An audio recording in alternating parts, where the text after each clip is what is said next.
क्यों पड़े हो चक्कर में, कोई नहीं है टक्कर में। जो कोई सीएम नहीं कर पाया वो योगी आदित्यनाथ ने कर दिखाया। सुन लो विरोधियों, ये योगी आदित्यनाथ हैं जिनके दिलों में हिंदुत्व और रगों में हिंदुस्तान बसता है। सीएम योगी ने एक झटके में वो करके दिखा दिया जो 27 राज्यों के मुख्यमंत्री नहीं कर पाए।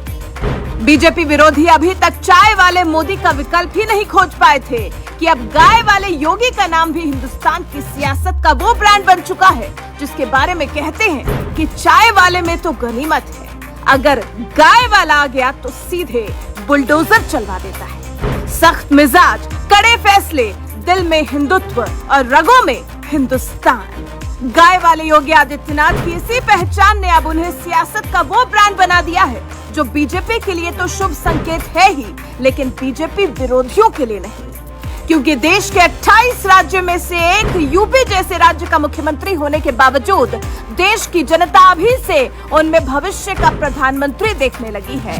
और ये सब कुछ यूं ही नहीं हुआ है, इसके पीछे है योगी में सख्त फैसले लेने की ताकत, और इसका सबसे सटीक उदाहरण है आजादी का अमृत महोत्सव। वैसे तो देश की आजादी के 75 साल पूरे होने पर देश के सभी राज्यों में ये महोत्सव धूमधाम से मनाया जा रहा है, लेकिन यूपी के मुखिया योगी आदित्यनाथ ने आजादी का अमृत महोत्सव मनाए जाने के लिए वो फैसला ले लिया है जिसके बारे में देश के बाकी के 27 राज्य सोच भी नहीं सकते।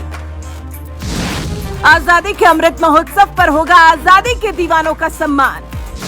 यूपी की रोडवेज बसें और बस स्टैंड पर होगा आजादी के दीवानों का नाम। जी हाँ, जिन बस स्टैंड्स को अभी तक सियासी पार्टियां अपने अपने नेताओं के नाम पर रखती थी, वो राजनीति अब योगी के यूपी में नहीं चलने वाली, क्योंकि सीएम योगी ने आजादी के अमृत महोत्सव के खास मौके पर ये खुला ऐलान कर दिया है कि यूपी के सभी 75 बस स्टेशनों पर अब से आजादी के दीवानों का नाम तो होगा ही, साथ ही यूपी की 75 सरकारी बसें भी स्वतंत्रता संग्राम सेनानियों के नाम पर होंगी, जिससे आजादी के अमर शहीदों का सम्मान तो होगा ही, साथ ही उनके बारे में लोग ज्यादा से ज्यादा जान सकेंगे। योगी का फैसला आते ही पूरा प्रशासनिक अमला अभी से तैयारियों में भी जुट गया है और माना जा रहा है कि जल्द से जल्द यूपी के सभी बस स्टैंड पर आपको स्वतंत्रता संग्राम सेनानियों के नाम नजर आने लगेंगे। इसके अलावा सीएम योगी ने यूपी के सभी 75 जिलों में स्थित स्वतंत्रता संग्राम सेनानियों से जुड़े स्थलों, शहीद स्मारकों पर स्वच्छता अभियान चलाने के लिए भी कहा है। इन शहीद स्मारकों पर पुलिस और पीएसी बैंड 75वें 15 अगस्त के दिन राष्ट्र धुन भी बजाएंगे। जनप्रतिनिधियों और अधिकारियों को अपने जिलों के स्वतंत्रता संग्राम शहीदों के परिजनों, पद्म पुरस्कारों से सम्मानित विभूतियों और राष्ट्रीय और राज्य पुरस्कारों से सम्मानित महानुभावों को सम्मान के साथ राष्ट्रीय ध्वज भेंट करने के लिए भी कहा गया है। इस बार यूपी में 4 करोड़ 76 लाख तिरंगा फहराने का लक्ष्य रखा गया है। साथ ही सभी विभागों की ओर से सांस्कृतिक कार्यक्रमों का आयोजन भी किया जाएगा।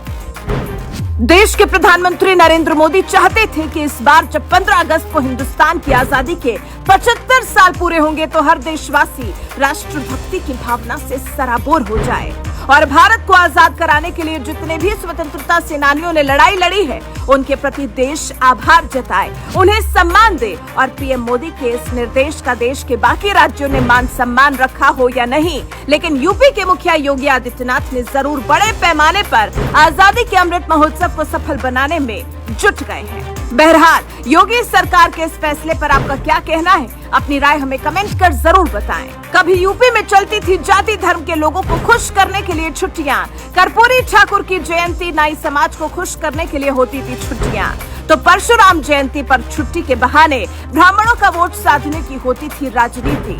साल 2017 में सत्ता संभालने वाले योगी आदित्यनाथ ने इन सभी छुट्टियों को खत्म किया। अब सीएम योगी के इस फैसले को लेकर आपकी क्या राय है? कमेंट कर हमें जरूर बताएं। Bureau report, Hindutva live.